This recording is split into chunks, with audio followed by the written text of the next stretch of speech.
Well, the immediate reaction here in the United States has been bipartisan, outright condemnation of this president, even from those erstwhile allies, people like Newt Gingrich, the former Speaker of the House, who has defended the president, wrote multiple books about President Trump, is out saying this is one of his biggest mistakes in office so far. Speaker of the House, Paul Ryan, has criticized him, saying he believes that the Russians meddled, and was unhappy that the president didn't call out Vladimir Putin by name. Senator Bob Corker, the Senate Foreign Relations Chairman, and obviously John McCain, the Arizona senator, who's a noted critic of the president's foreign policy on pretty much everything, came out with a very strongly worded statement on Monday, shortly after the meeting as well.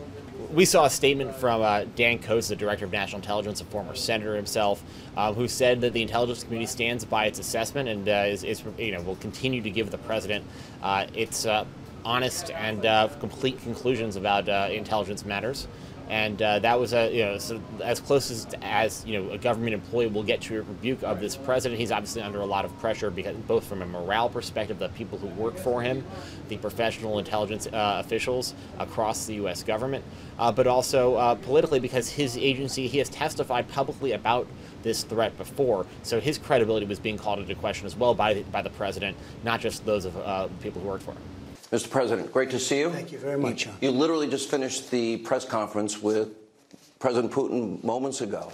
We've seen the president do a couple of interviews, friendly interviews with Fox News hosts, in which he was somewhat defensive of in the face of that initial criticism, largely trying to highlight what he believes was accomplished, and in the fact that, from his perspective, just sitting down with Vladimir Putin was a win in and of itself.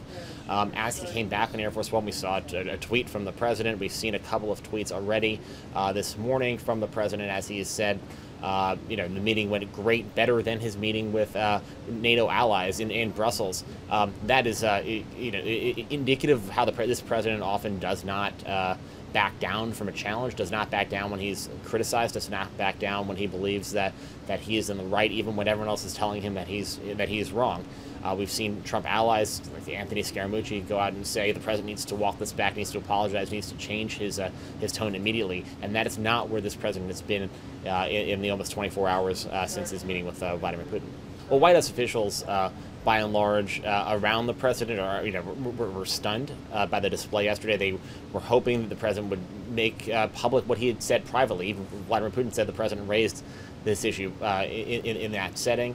They were hoping the president would do that publicly. They're frustrated. Internally, they believe that this throws off their agenda in a lot of other areas, potentially. This also, those who are sort of career professionals dealt with this issue for a very long time. Those who are not Trump partisans, who work in the White House, who work in the administration, are particularly under pressure because they believe this calls into question, in some cases, their life's work serving as Russia hawks.